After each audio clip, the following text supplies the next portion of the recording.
I kad smo već kod rijetkih stvari, ovo ovdje je cjelodnevni suhi obrok Hrvatske vojske.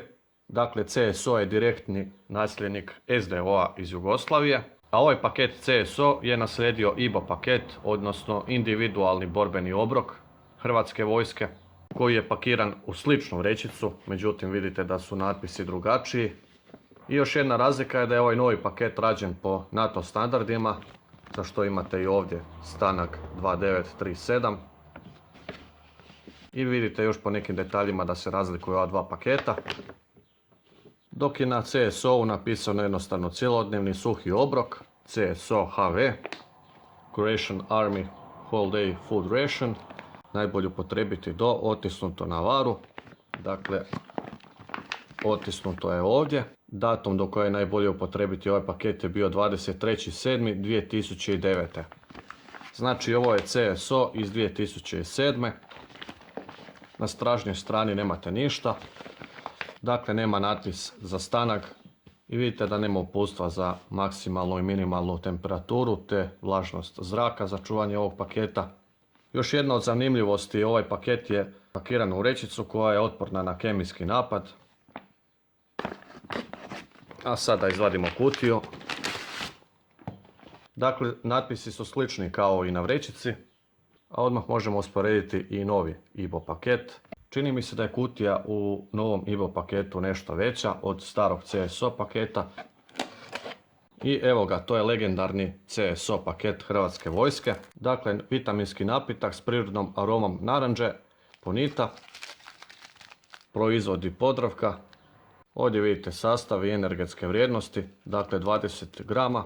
Dakle, ovu vrećicu pomiješate u 2 decilitra vode. Rok trajanja je 8. mjesec 2009. Rok je istekao prije 9 godina.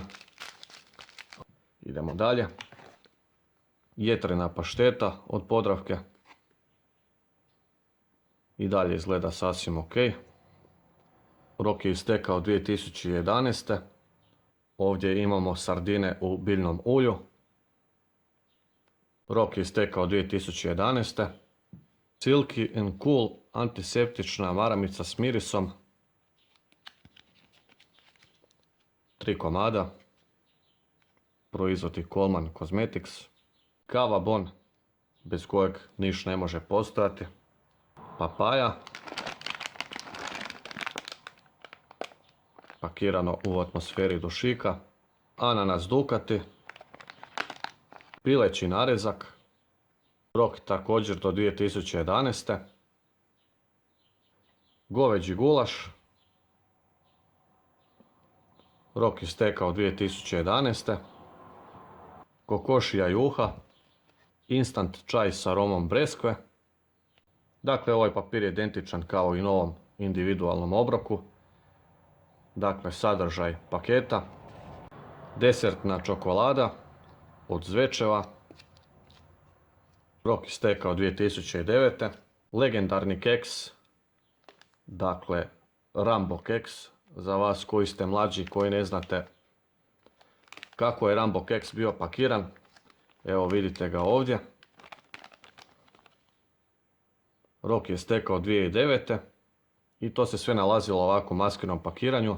Koestlin iz Bjelovara je proizvodio Rambo keks.